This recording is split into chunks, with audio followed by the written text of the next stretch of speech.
So the themes for this week, discrimination and conflict of interest. SB 43 was voted out of the House committee on Monday. The bill has a number of disturbing issues. One, it seeks to lock the courthouse doors to victims of unlawful discrimination. It takes us out of compliance with federal law, including the Federal Fair Housing Act, but most disturbing is the glaring conflict of interest with the bill's sponsor, Senator Romine, who is currently being sued for discrimination. I'm sorry, guys. I gotta catch my breath. The Department of Corrections is a glaring example of what happens when we allow a particular atmosphere to develop. Okay, what we saw is a number of cases of discrimination and sexual harassment, and if you continue to allow that to fester, we've seen what has happened with that. And we have to remember that changing the law is not going to fix the culture. We do want to support the auditor in her efforts to restore faith in our system by calling for reforms for the TDDs so that tax revenues are going to benefit the people rather than lining the pockets of developers. And then finally, after claiming the law didn't apply to him, the Attorney General has had a come to Jesus moment and established a resident in Jeff City. In addition to that, he has a petition circulating that says we must clean up Jefferson City and remind Jeff City the people we work for are the people who voted for us. I suggest that we start in the Senate. What can you outline some of the issues that you see with the not being able to sue individuals for employment discrimination provision? Did you mention that? Or? I did. Gina, you want to? Look, it's very simple. The bottom line is that the wrongdoers are the people that should also be involved in that lawsuit. And what this bill does is it would say that no, you don't get to sue that person. That person isn't even a party. So imagine this, your 22-year-old daughter has their first job and is being sexually harassed with particularly quid pro quo harassment. And for those that don't know what that means, it's requiring sexual favors in exchange for the ability to have or keep your job. So let's think about that 22-year-old daughter with their very first job, decides to do the right thing and say no, and then gets fired. Okay? That lawsuit now is no longer about, it's the guy that said, if you don't have sex with me, I will fire you, is not even a party to the lawsuit. Will never, ever even have his name on CaseNet. So then he can just go to the next place and be hired, and that next employer would not have any idea what happened at the last place. Now, if that's not passing the buck, I don't know what is. It's passing the buck for a senator that is already in trouble for race discrimination. That's just horrible. Does that also affect juries then too, because they don't see themselves? Absolutely.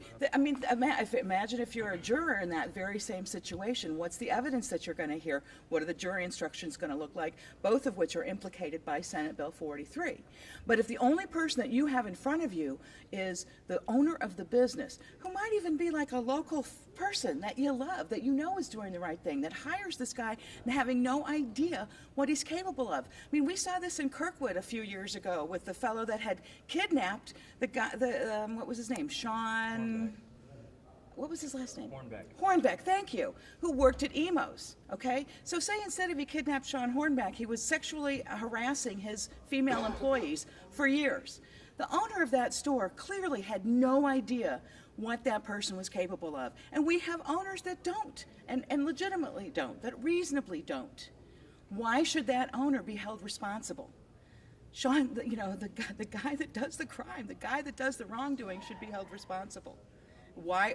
And I think that 47 states have laws that specifically say that wrongdoer is responsible. That wrongdoer goes to court.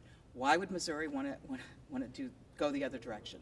Representative Beatty, I know that you sent a letter to Speaker Richardson. Have you had time to talk to him about the legislation, or has he responded to your letter yet?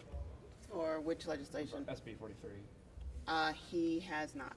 Okay. What about Representative Alan Green? I thought chairman of the Black Caucus. I thought I saw him coming out of that office on Tuesday night. Have you been able to speak with him about whether or not they conversed on SB 43? No, I don't know that. At this point, what steps can y'all take on the floor to amend this or impede it?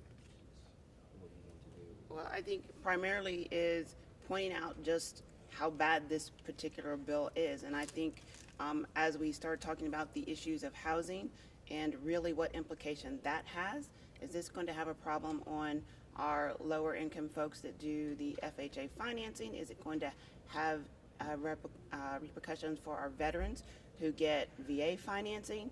I think we are all still learning more and more about how bad this bill is and the damage that it's going to do to our constituents. I also think it's important to point out, particularly over Easter weekend, that this bill has provisions that could actually nullify other areas in law that protect folks that refuse to perform abortion based upon their religious or moral convictions. And in that case, let's just say that a healthcare provider refuses to perform an abortion or to participate in that, and they are fired. This bill becomes law, they got no recourse. The Uber legislation passed today, coming from the St. Louis and Kansas City areas. Could you speak at all as to how those cities are feeling about this and whether or not you feel your constituents are going to be affected by this? I think from Kansas City's perspective, I think what they worked out with Kansas City was the auditing language that was in there. I believe it's something like 10, it allows them to audit 10 drivers randomly. That seemed to satisfy some of the concerns that Kansas City had, and I think we have now also applied that to St. Louis. I know that you were opposed to that bill when it first passed out. You were one of the few no votes. I got to vote yes today. So why did you change your vote? I want to ask. Well, again, I think that not every one of my concerns was addressed, but I have constituents that also want to, I have constituents that are Uber drivers. So I think that it's as good of a compromise as we're going to get, and so I was happy to support it. And the prescription drug monitoring bill looks on the precipice of passing.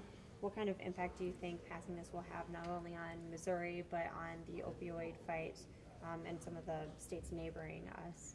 Well, I think coming from Kansas City and living very close to state line, I think it's going to have a huge impact because right now, it's a walk across the street deal to go drug shopping. So, and this epidemic is clearly growing out of hand. I thought it a little interesting that the last article talked about the growing number of white males that this opioid epidemic has hit. So I'm hoping that we can get this across the finish line, being the very last state to do so.